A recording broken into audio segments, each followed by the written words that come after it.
Alright fruit lovers, I'm still on a loquat kick, but also on a tree maintenance. This tree, as you can see from the stake here, got blown over in the hurricane and it sustained a bit of damage. You can see some of the dead leaves up there still where it got disturbed. Also, the fruit seemed to be coming up the top there. There's going to be a point where I can't reach them, and the only thing that reaches them is like a big ladder or birds. So I'm going to chop it back, and I've heard that you can take the cuttings and root them with hormone powder. So that's what I'm going to do. I'm going to chop this back to a manageable height, and then I'm going to put them in some wet soil with some rooting hormone and try and propagate some more of this Onico Gold loquat. Alright, well that's the size. I took it down to just over, pretty much just over 6 foot.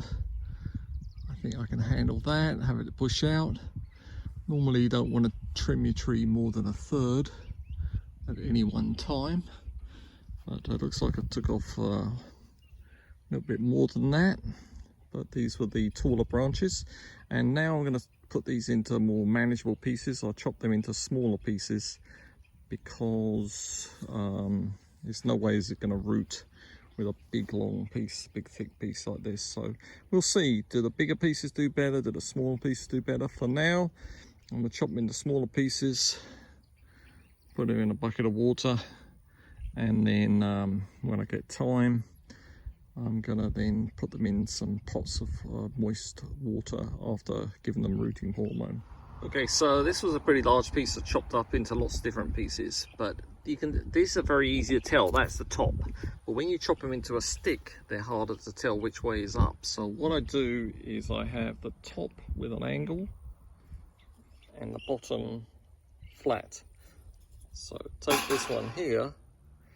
It's flat at both ends, but I know this way is the way up. So now I'm going to get my clippers and chop this end at an angle, so I know that I put the flat piece in the ground. There you go. Square one end, angled at the other. You can do it the other way around.